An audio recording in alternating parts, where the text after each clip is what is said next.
Tā, jūs esat veiksmīgi sasēdušies pa flangiem, tā ka man vidū nav ar ko runāt.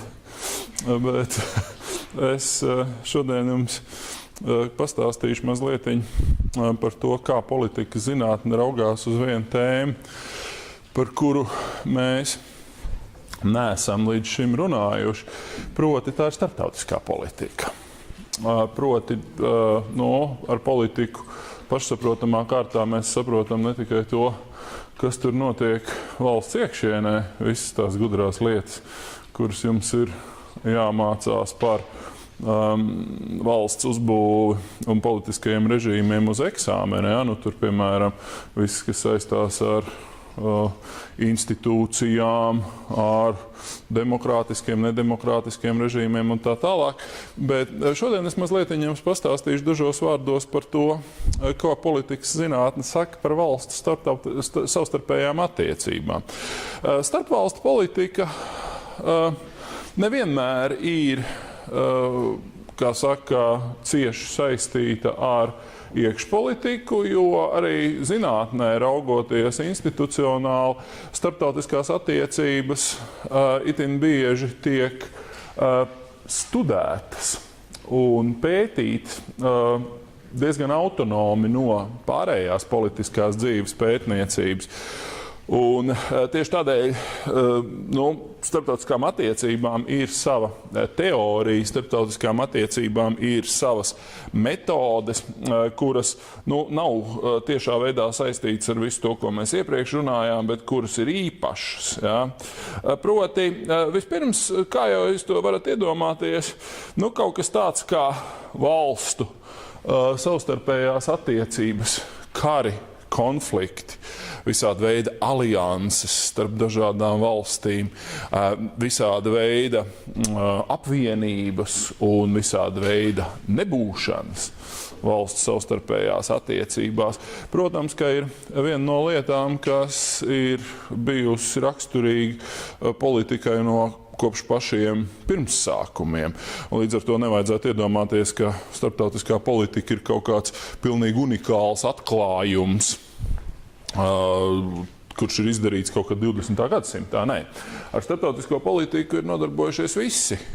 Ar starptautisko politiku ir nodarbojušies senie grieķi, piemēram, seno grieķu vēsturnieki, kas pēta, kādā veidā tad tur grieķi kārto savas attiecības savā starpā, kārto savas attiecības ar persiešiem, kārto savas attiecības ar citām dažādām valstīm un pilsētu valstīm un impērijām un tā tālāk un tā tālāk.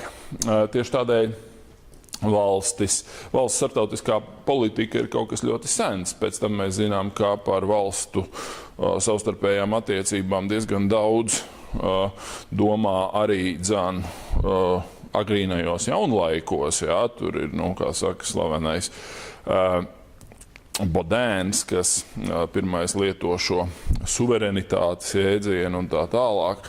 Un suverenitāte, kā jūs to burvīgi atceraties un ko jums ļaunais onkulis uzprasīs eksāmenā ar diezgan augstu varbūtības pakāpi. Atcerieties, suverenitātei, kur bija šis iekšējā suverenitāte, proti kontrole pār teritoriju un ārējā suverenitāte, proti tas, ka valstīm ir jātiek atzītām par suverēnām no citām suverēnām valstīm.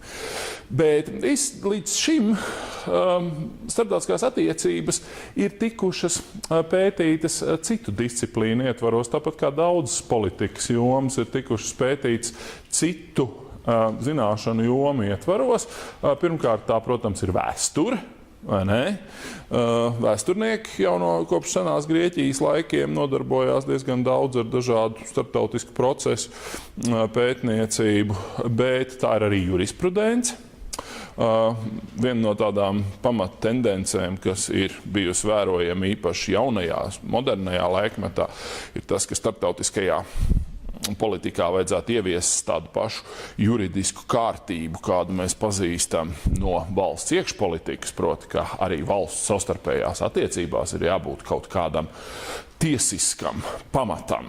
Ja? Piemēram, par to, ka Krievijas federācija nedrīkstēja sev vienkārši tikai tāpēc, ka viņi to gribēja pievienot daļa no Ukrainas, un ka tur ir zināms tiesisks pamats, ko drīkst darīt, ko nedrīkst darīt. Un tāpēc juristi ļoti bieži ir modernajā laikmetā nodarbojušies ar šo jautājumu, kā tad īsti ir ar tiesībām starptautiskajā sfērā. Ja? Jo kaut kas tāds kā starptautiskās tiesības, protams, ka kaut arī viņas sistemātiski tiek pārkāptas. Ne jau no tikai Krievijas puses, bet no daudz citu valstu puses. Taču starptautiskās tiesības, protams, ka pastāv. Un ir viena no lietām, ar ko nodarbojās joprojām pietiekoši intensīvi cilvēki. Bet, ja līdz 20. gadsimtam ar starptautiskās politikas pētniecību nodarbojās pamatā juristi, vēsturnieki vai filozofi, ja? Tur kādreiz viens no tiem galvenajiem tematiem jaunlaiku tādā politiskajā filozofijā bija jautājums par mūžīgo mieru. Ja?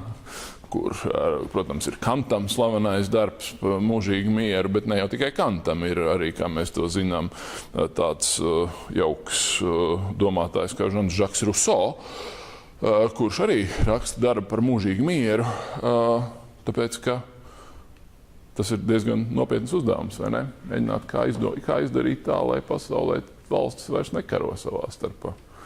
Un tas uzdevums pats par sevi varbūt liekas ļoti abstrakts, bet tas ir arī ļoti praktisks uzdevums, un cilvēki vienmēr ir sapratuši to, ka karš varbūt kaut kādā ziņā no vienas puses, protams, ļauj cilvēkiem izpausties viņu varonībai, tur, atjauno nācijas asinis un tā tālāk, bet no otras puses karš ir ārkārtīgi sociāli destruktīvs. Ne? Jo kara apstākļos mēs iznīcinam daudz tādu lietu, un daudz tādu sasniegumu un iznīcinam daudz cilvēku, kas īstenībā varētu kaut kādā veidā sekmēt šo sabiedrības progresu un attīstību. Ja? Tāpēc arī viens no tādiem jautājumiem, kas ir ļoti daudz filozofijā, politikas filozofijā saistīts, ir jautājums par mūžīgu mieru. Citiem vārdiem sakot, filozofi, juristi, vēsturnieki ir bijuši tie, kas ir nodarbojušies ar šo starptautisko politiku un starptautiskās politikas pētīšanu līdz 20. gadsimtam, bet 20. gadsimtā starptautiskā politika kļūst par sevišķu atšķirīgu pētīšanas objektu, kas mēģina pateikt, ka mēs tagad, distancēsimies gan no vēsturiskās pieredzes, gan no tās likuma normas. Kas jums tur aizmirsāt, kā sauc? Pavaicājiet kolēģei, bet ātri.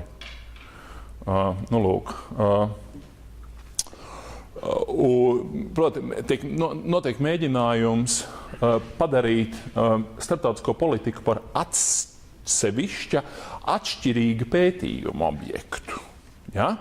Proti, uzdodot jautājumu, vai mēs varam valsts savstarpējās attiecības kaut kādā veidā pētīt kā īpašu fenomenu. Ja? Tas ir tas pamat uzdevums. Ja? Proti, un uzdodot jautājumu, kas tad tie ir tādi par pamat procesiem un pamat norisēm, kuras tad beigās tās valsts savstarpējās attiecības nosaka. Ja? Un ka starpvalstu attiecības un starptautiskā politika varētu būt kaut kādā ziņā autonoms, no citiem neatkarīgs pētījumu virziens. Vēl viens no tādiem procesiem, kas noteikti ir jāpiemin, runājot par starptautisko politiku. Jūs arī aizmirsāt, kā sauc? Ja? Vai kas? Ja raksta, tad runā. Es ka var parakstīt tikai runājot.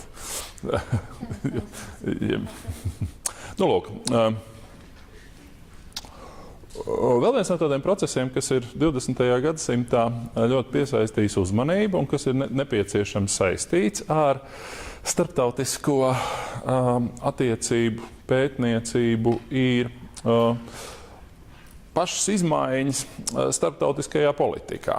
Jo, kā jau jūs to zinat, ko atkal ļaunais onkulis paprasīs ar augstu varbūtības pakāpi eksāmenā, kopš 17. gadsimta vairāk vai mazāk par tādu Eiropas un vispār pasaules politikas pamatelementu kļūst valsts.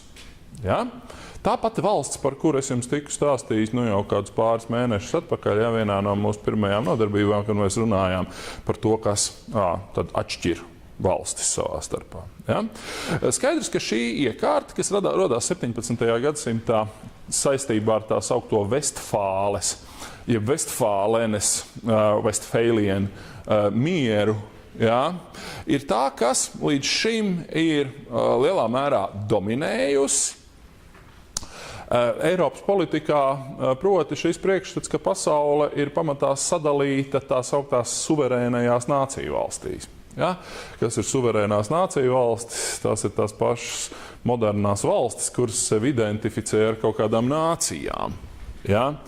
Proti suverēnās nāciju valstis, kuras ir pirmkārt teritoriālas, otrām kārtām tām ir pastāvīga pārvalde, tām ir,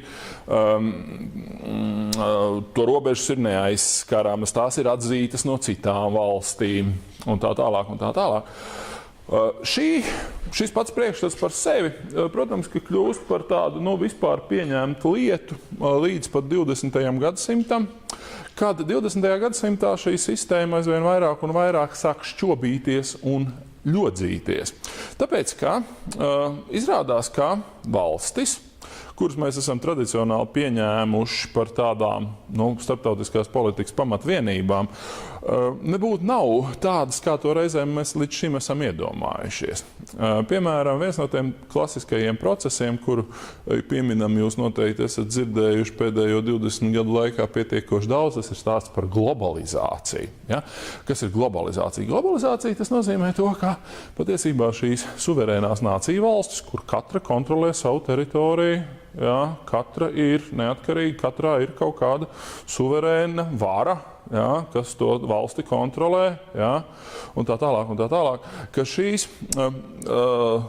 valstis kļūst par, kā saka, ļoti problemātisku pārdomu objektu, tāpēc, ka mēs redzam, ka valsts aizvien vairāk un vairāk zaudē savu suverenitāti.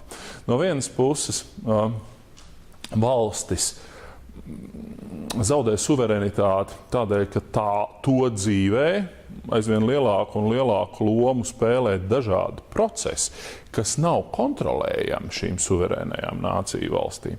Piemēram, protams, starptautiskā tirdzniecība, starptautiskā kapitāla aprite, kas, piemēram, Latvijas valsts attīstībā ir nepārprotami vajadzīga. Bet neviens Latvijas politiķis nevar uzsist dūri galdā un pateikt, ka mums tas būs, tāpēc, ka tas nav no Latvijas politikas atkarīgs. Tas ir atkarīgs no zināmiem globāliem procesiem, kuriem Latvija kā valsts var piemēroties, bet viņi nevar tos kontrolēt. Tas nozīmē to, ka valsts suverenitāte kļūst par ļoti problemātisku jēdzienu. Ja? Valsts suverenitāte gluži vienkārši vairs nav tāda, kā par viņu mēs tradicionāli esam domājuši, proti, ka tā suverēnā vara tad kontrolē to teritoriju pilnībā. Otrām kārtām, līdz ar globalizāciju notiek arī valstu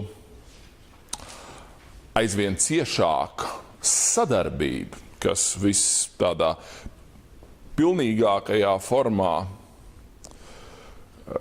izpaužas, protams, kā Eiropas Savienības attīstībā pēdējo, cik gadu, apmēram 60 gadu laikā, ja? Kur valstis nevis izveido kaut kādu superlielu valsti, bet gan vienojas sadarboties un, kā mēs sakam, koordinēt savas darbības aizvien vairāk un vairāk dažādās jomās. Ja? Līdz pat tam, ka mēs no šī gada sākot, kā jūs to burvīgi zinat, esam iestājušies arī monetārajā savienībā. Ja? Kas no vienas puses, protams, ir burvīgi, ka jums nav jāmaina nauda, kad jūs braucat pirkt. Ko jūs braucat pirkt? Par eiro? Vienkārši dodaties ceļojumos. Labi, jūs iedomājaties, ka jūs braucat pirkt uz kaut ko uz Igauniju un pirkt viņu, Kalevu konfektis. Viņiem tur ir tāds slavens konfekts. Tad, lūk, kas ir jauki, vai ne? Ja jūs no vienas puses esat šīs kā saka, monetārās savienības ieguvēji. Ja, jūs iegūstat no tā. No otras puses ir skaidrs, ka Latvijas valsts ar iestāšanos Eirozonā ir pazaudējusi veselu virkni no tām spējām un privilēģijām, kuras mēs vienmēr esam saistījuši ar suverēnām valstīm. Šajā gadījumā tā ir iespēja drukāt savu naudu un veidot savu monetāro politiku. Tagad Latvijas monetārā politika lielos vilcienos tiek veidot kur? Nē. Eiropas centrālā banka nav Briselē. Eiropas centrālā banka ir Frankfurtē pie Mainas. Jā, tur ir tāda milzīga garlaicīga ēka, tāda, kā jau viss tur tās, kā saka, tur nav nekādas romantikas tajā lielā daļā no tām Eiropas institūcijām, tur tādā tēraudā un betonā. Nu, lūk, kas nozīmē to, ka valstis atsakās no savas suverenitātes, no šīs savas, kā saka, spējas ekskluzīvi kontrolēt teritoriju, atsakās par labu starptautiskai sadarbībai. Ja? Un mēs zinām, ka Eiropas Savienība, lai cik viņai šobrīd arī nebūtu grūtas tās dienas, jo mēs redzam, ka tā koordinācija ir ar zināmām robežām. Ja? Piemēram, ir valstis, kas sajūsminās par iespēju iezāģēt Krievijai un uzlikt sankcijas.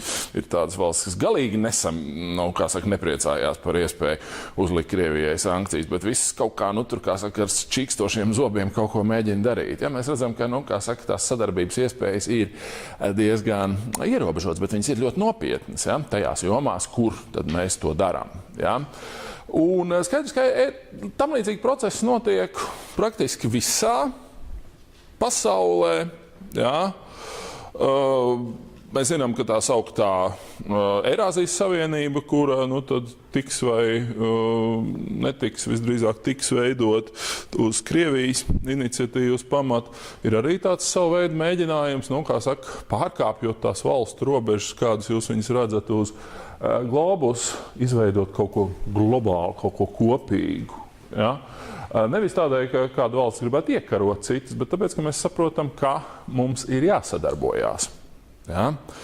Gluži vienkārši tādēļ, lai panāktu pašu savu interešu realizāciju. Ja? Bet tas neatiecās tikai uz šīm savienībām. Mēs zinām, ka tur tāpatās vesela virkne ar dažādām citām, kā saka, kādā veidā pastiprinās šī valsts savstarpējā atkarība, ja? Valsts savstarpējā iesaiste kaut kādās organizācijās. Tur mēs zinām, ka drošības jomā mums ir NATO kā absolūta nepieciešamība. Mēs zinām, ka mēs esam arī veselā virknē ar citām kā saka, starptautiskām organizācijām saistīts, kā Eiropas padome, piemēram, tur OECD un tā tālāk, kurā Latvija arī mēģina iestāties un tā tālāk, kas nodarbojās ar dažādiem, kā saka, valsts sadarbības koordinācijas aspektiem. Ja? Un šis priekšstats, proti par to, ka valstis kļūst aizvien atkarīgākas viena no otras, ja? Ir arī ļoti lielā mērā starptautisko attiecību pētnieku uzmanības lokā, jo tās teorijas un tās pieejas, kuras bija saistītas tikai un vienīgi ar valstu savstarpējo attiecību koordinēšanu un pētīšanu, ja, vairs nav spējīgs izskaidrot ļoti daudz no šiem procesiem, un tieši tādēļ, kā mēs to zinām, starptautiskajās attiecībās parādās vesela virkne ar jaunām pieejām, kuras cenšas atbildēt, kā tad izskatās starptautiskās attiecības šajā, proti, globālajā laikmetā. Ja? Proti, kad mēs redzam, ka tas tradicionālais rāmis, ja? Ka tā pasaule kā tas lupatu deķis, vai ne? Kurā katrā no tām lupatiņām ir kaut kāda suverēna vara un tā tālāk, un ka viņas ir absolūti neatkarīgas un absolūti pārvalda to, kas notiek šajā valstī. Mēs redzam, ka šis priekšstats jau sen vairs neatbilst patiesībai.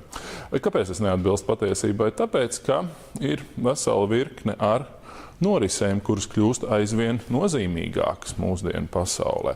Skaidrs, ka viens no šīs globalizācijas tādiem galvenajiem dzinēju spēkiem ir tas, ka starptautiskais finanšu un investīciju tirgus ir kļuvis globāls. Kas nozīmē to, ka bizness aizvien vairāk un vairāk globalizējās. Un groz kā gribi, ja Latvija šādā pasaulē vai jebkura cita valsts grib kļūt turīga, šai valstī ir jāpielāgojās tām prasībām, kuras tad varētu būt izvirzītas tai no starptautiskiem investoriem no globālā kapitāla. Ja? Tajā ziņā, lai kāds, kas grib kaut kur investēt naudu un pelnīt, ja viņš redzēs, ka viņam Latvijā ir kas? Viņam Latvijā ir paredzama politiskā sistēma, viņam Latvijā ir izejvielas, viņam Latvijā ir daudz maz kvalificēts darba spēks, viņam Latvijā ir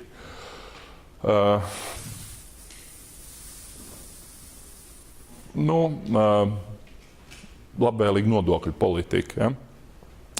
Tad viņš atbrauks un uzbūvēs šeit kaut ko tādu, lai Latvijas iedzīvotāji varētu strādāt, ja? Nebraucot projām uz īriju. Bet to, vai viņš atbrauks vai viņš neatbrauks un neuzcels šeit, ko jūs gribētu, lai ražo Latvijā? Tikai nesakiet, ka lielvārdas jostas un pastāvs mašīnas, respektīvi tās braucamās mašīnas, lai liekas, ka tas būtu forši. Jā. Kaut kādas latviskās automašīnas. Jā. Tas kāpēc nē, vai ne? Ja jūs gribētu, lai kaut kas tāds notiek, to šo lēmumu nevar pieņemt Latvijas Republikas valdība. Šis lēmums ir jāpieņem kādam, kurš redz, ka, tur, piemēram, Jelgavā visu laiku tur gāja runa, ka tur varētu kaut ko varbūt mēģināt uz tās vecā rafa jau tur pussabrukušās